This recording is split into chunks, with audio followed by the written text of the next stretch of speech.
الحمد لله وكفى وسلام على عباده الذين اصطفى. فأعوذ بالله من الشيطان الرجيم. بسم الله الرحمن الرحيم.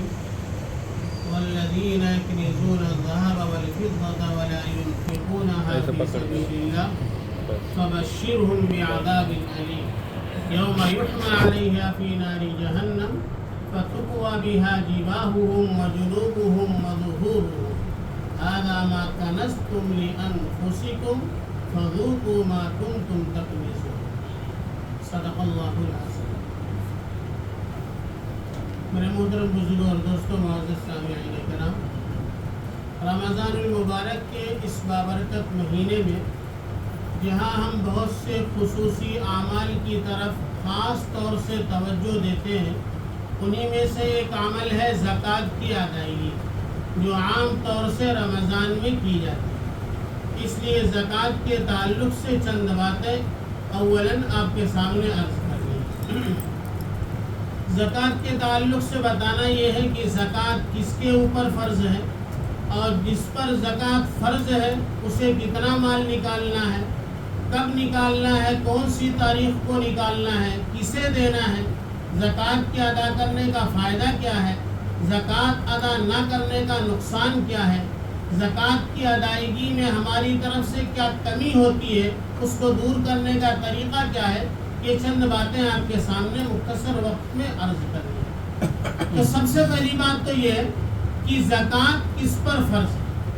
شریعت کی اصطلاح میں ایک لفظ ہے صاحب نصاب. جو آدمی صاحب نصاب ہو اس پر زکوٰۃ فرض ہے، جو صاحب نصاب نہیں اس کے اوپر زکوٰۃ فرض نہیں.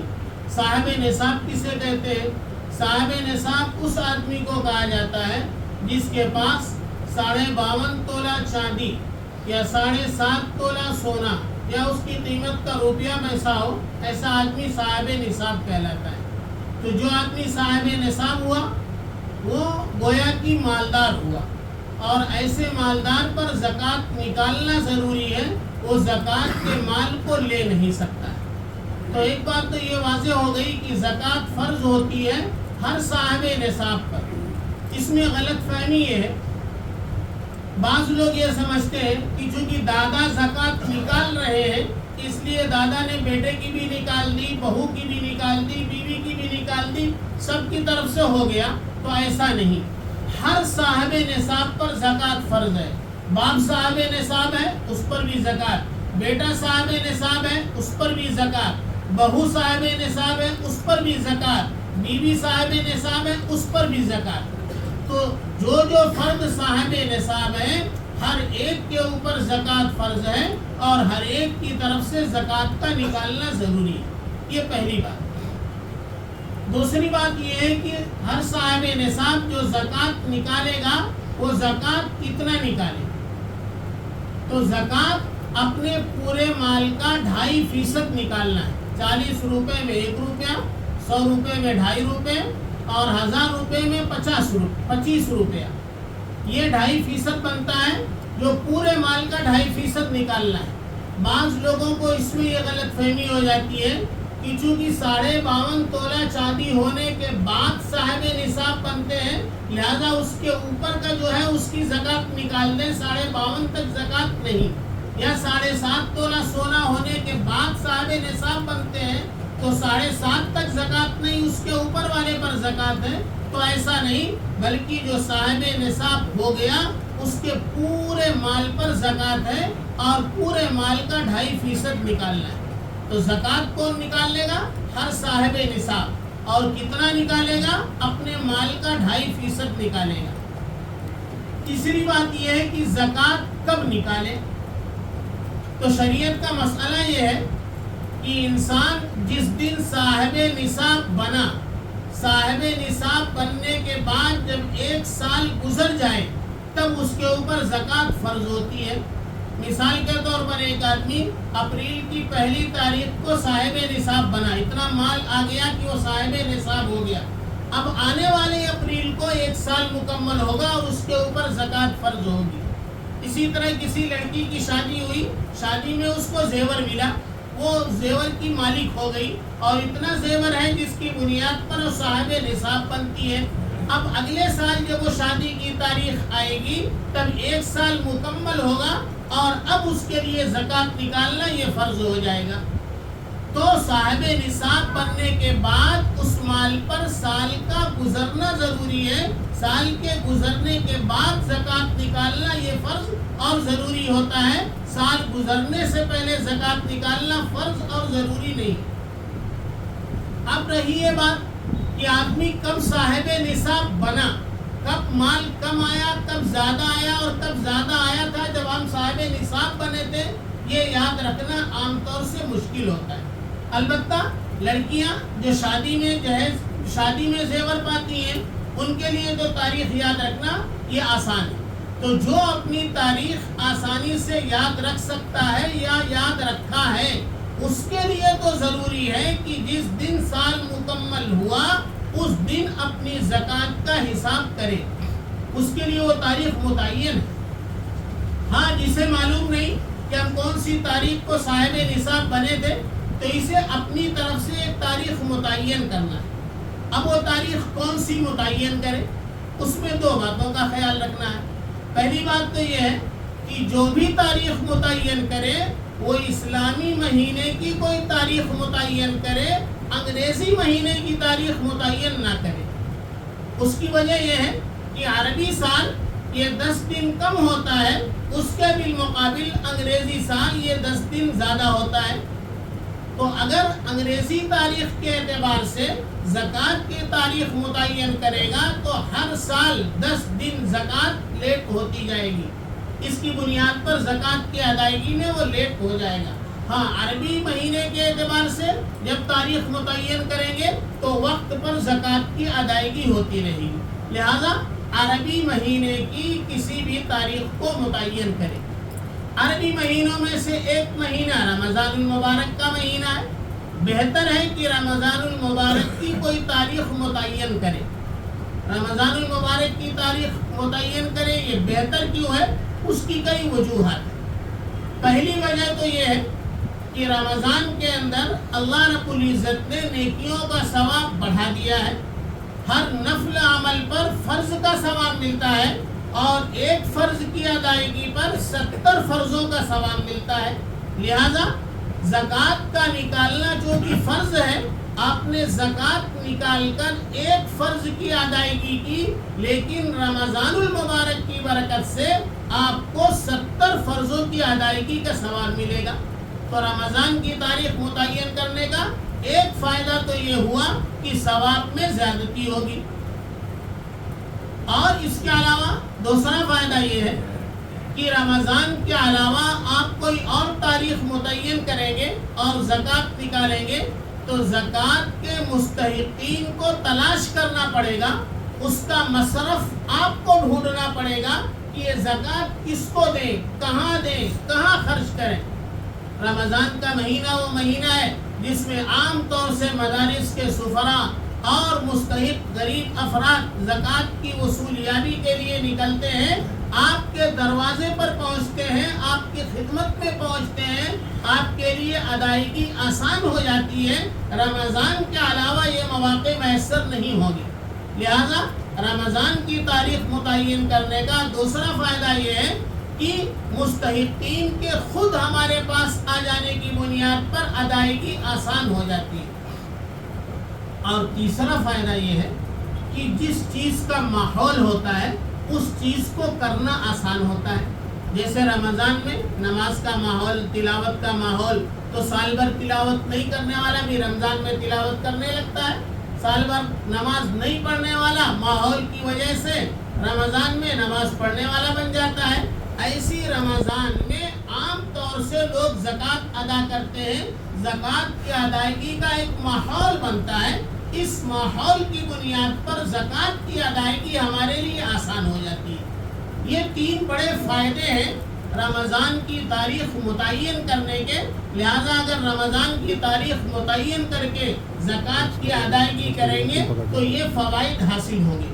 لیکن ایک نقطے کی بات یہ ذہن میں رکھیں، بعض لوگوں نے رمضان میں زکوٰۃ کی ادائیگی کو ایسا فرض اور لازم سمجھ لیا ہے کہ رمضان سے پہلے کوئی بھوکا مر رہا ہو اور ان سے کہا جائے کہ زکوٰۃ کا مستحق ہے، اس کو زکوٰۃ دے دی جائے، تو کہیں گے نہیں بھائی ہم تو صرف رمضان میں زکوٰۃ ادا کرتے ہیں، تو یہ طریقہ غلط ہے۔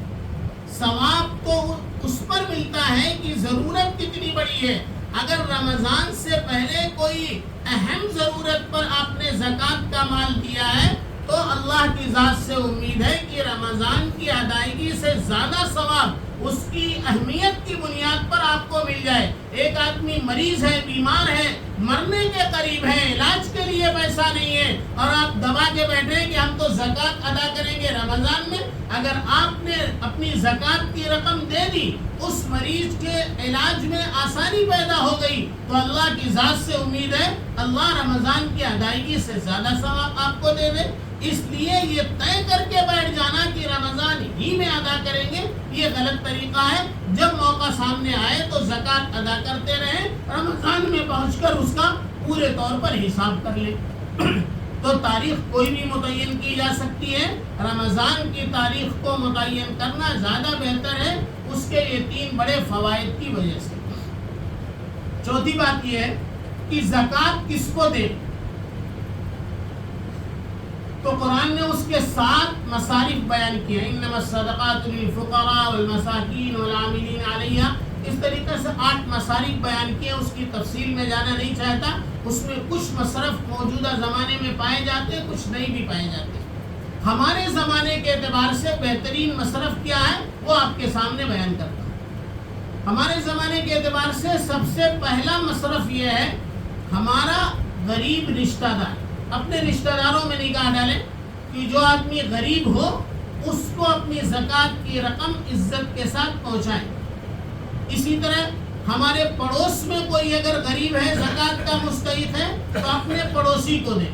تو اپنے رشتہ دار اور اپنے پڑوسیوں کو دینے میں دوہرا ثواب ہے۔ ایک تو زکوٰۃ کی ادائیگی کا ثواب ملے گا، اور رشتہ دار کو دیں گے صلہ رحمی کا ثواب ملے گا، پڑوسی کو دیں گے تو پڑوسی کا حق ادا کرنے کا ثواب ملے گا۔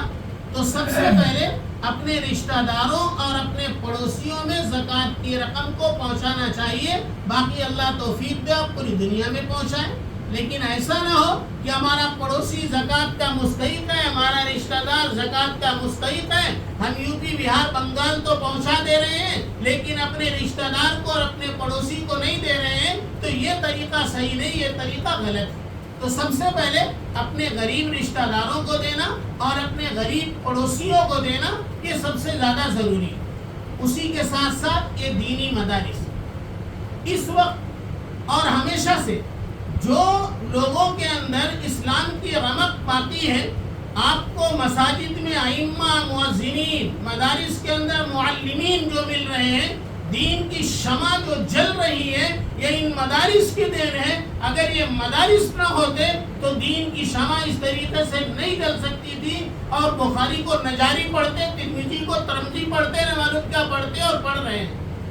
یہ مدارس ہیں جو ساری چیزوں کا رخ صحیح کر رہے ہیں، اس لیے ہماری زکوٰۃ کا بہترین مصرف یہ دینی مدارس ہیں۔ اپنے رشتہ داروں کو دینے کے بعد، اپنے پڑوسیوں کو دینے کے بعد ان دینی مدارس میں اپنی زکوٰۃ کی رقم کو پہنچائیں، یہ بہترین مصرف۔ ہاں، ہمارے دماغ میں بیٹھی ہے ایک بات، بیوہ کو دینا اور یتیم کو دینا۔ چاہے بیوہ اتنے زیور باندھ کے رکھی ہو لیکن ہے تو بیوہ، تو اس کو دے دیا جائے۔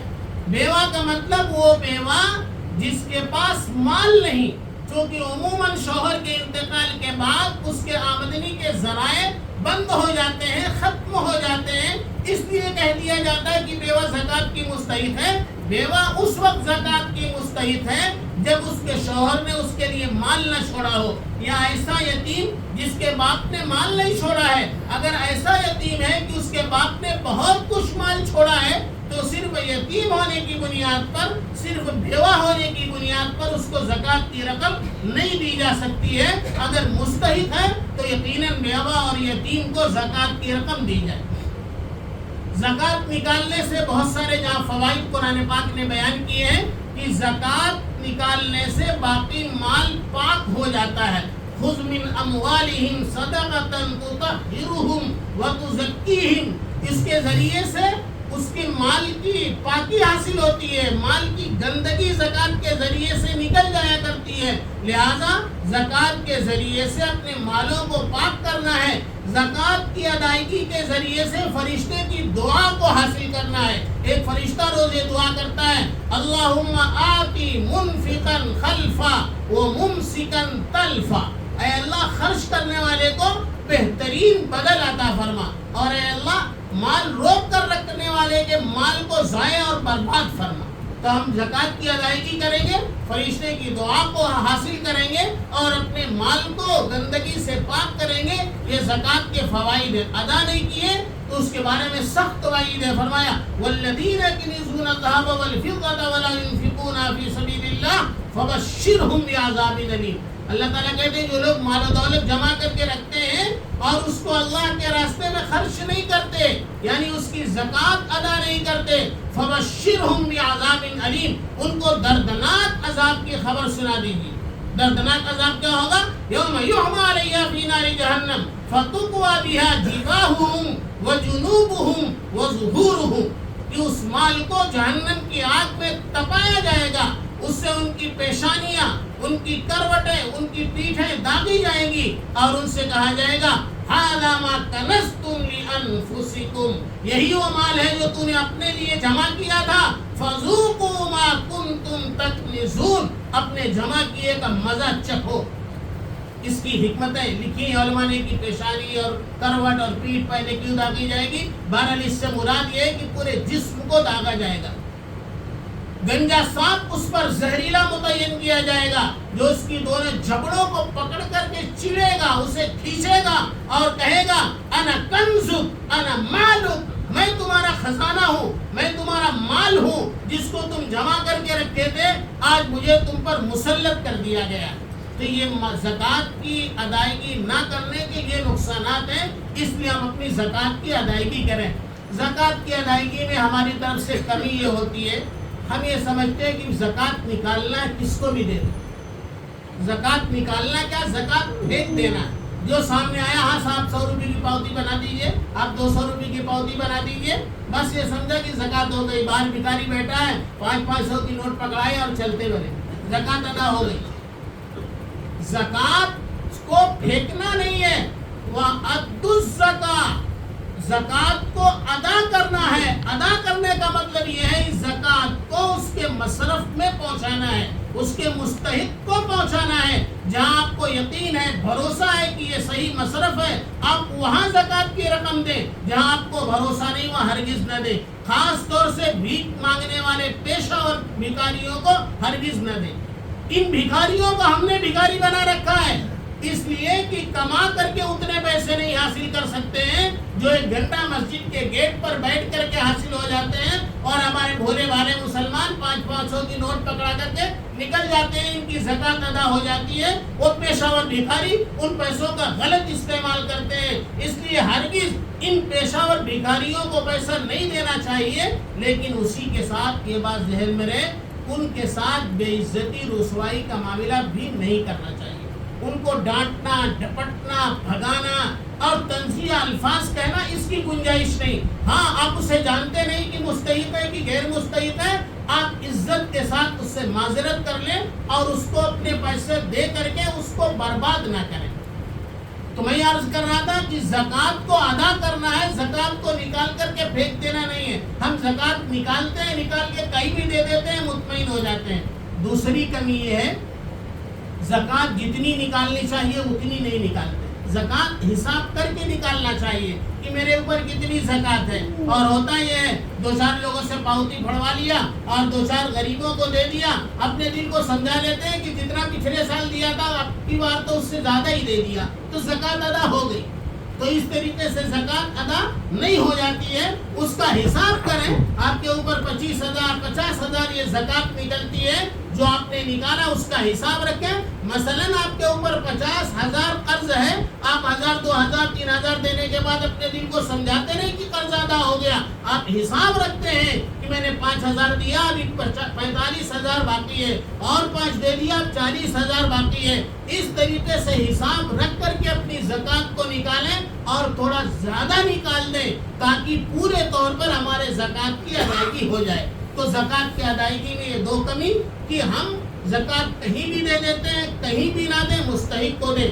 دوسری کمی یہ ہے کہ انداز سے نکال دیتے ہیں, انداز سے نہ نکالیں بلکہ حساب کر کے نکالیں, تب زکوٰۃ صحیح طور پر ادا ہوگی اور صحیح جگہ پر پہنچے گی.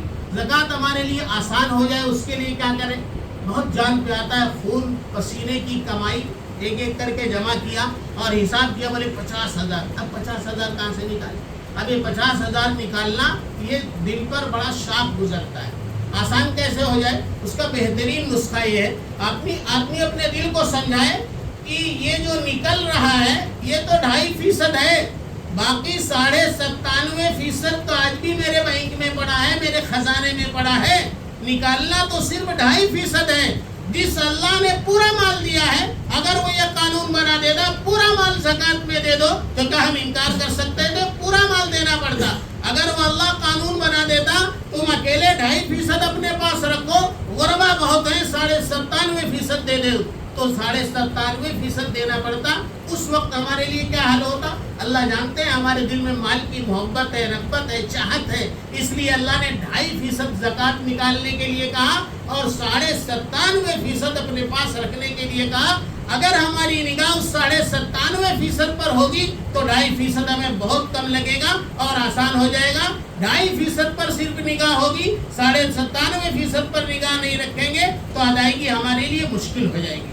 دوسرا کام یہ کریں کہ رمضان میں حساب تو کریں لیکن پورے سال تھوڑی تھوڑی زکوٰۃ نکالتے رہیں. جب آپ حساب کریں گے, حساب میں آئے گا 50,000 زکوٰۃ نکلی, تو آپ اپنا حساب دیکھیں گے میں تو 25,000 30,000 دے چکا ہوں, اب بچا ہی کتنا ہے. تو اس وقت ادائیگی آپ کے لیے آسان ہو جائے گی. ایک بارگی پورا ادا کریں گے تو آپ کے لیے مشکل ہو جائے گا. اس لیے پورے سال تھوڑی تھوڑی زکوٰۃ دیتے رہیں, تو پھر رمضان میں اس کا حساب کر کے مکمل کر لیں تو زکوٰۃ کی ادائیگی آپ کے لیے آسان ہو جائے گی. یہ چند باتیں زکوٰۃ کے تعلق سے آپ کے سامنے میں نے عرض کی.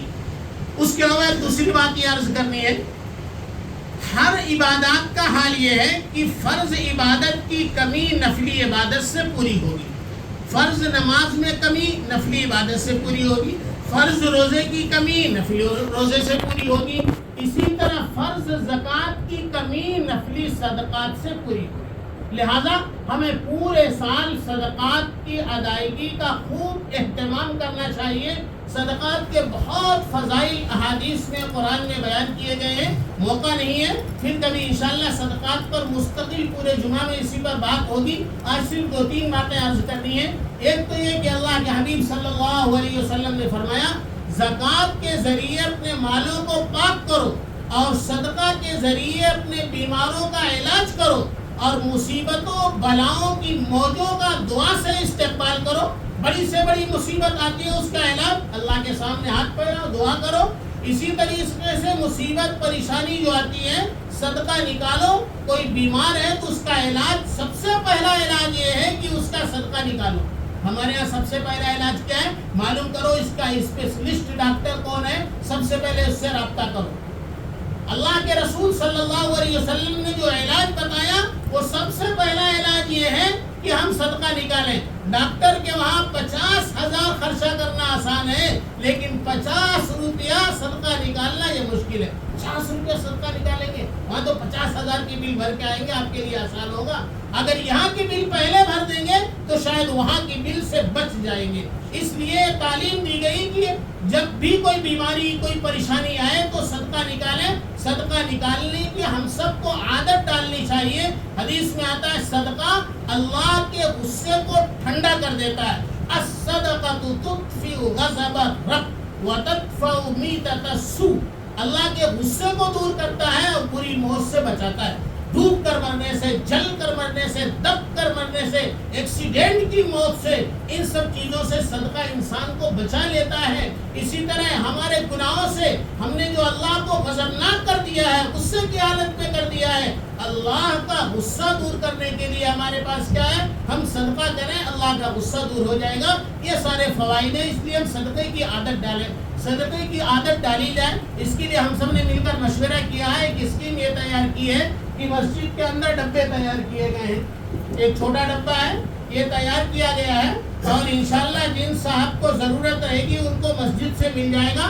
یہ ہر آدمی اپنے گھر پر ڈبہ رکھے، روزانہ 10 روپیہ، 20 روپیہ، 50 روپیہ، 100 روپیہ، اللہ جو توفیق دے، روزانہ اس میں ڈالتا رہے۔ جب مہینہ پورا ہو جائے گا تو مسجد سے کچھ لوگ پہنچیں گے اور آپ ان کے حوالے کر دیں، مسجد میں اس کا پورا حساب و کتاب رہے گا۔ اور سب سے بڑی بات، یہ پیسہ جو جمع ہوگا یہ یو پی، بہار، بنگال میں نہیں جائے گا، بلکہ سب سے پہلے یہ پیسہ آپ کے اپنے محلے میں، اپنی بستی میں استعمال ہوگا۔ ہماری بستی میں کون غریب ہے جس کا علاج کرنا مشکل ہے، اس پیسے سے اس کا علاج ہوگا۔ کون سی لڑکی کی شادی کرنا مسئلہ ہے، اس کے گھر والے انتظام نہیں کر پا رہے ہیں، اس پیسے سے اس کا علاج کیا جائے گا۔ کون سا پڑھنے والا اسٹوڈنٹ یا پڑھنے والی لڑکی پڑھ نہیں پا رہی ہے، گھر کے مسائل کی وجہ سے پیسے کا انتظام نہیں ہو رہا ہے، اس پیسے کے ذریعے سے اس کے پڑھائی کے اخراجات دیکھے جائیں گے۔ اس طریقے سے ہماری اپنی بستی کے جو مسائل ہیں اس کو اس کے ذریعے سے پورا کیا جائے گا، اور اس کا پورا حساب و کتاب مسجد کے اندر موجود ہوگا۔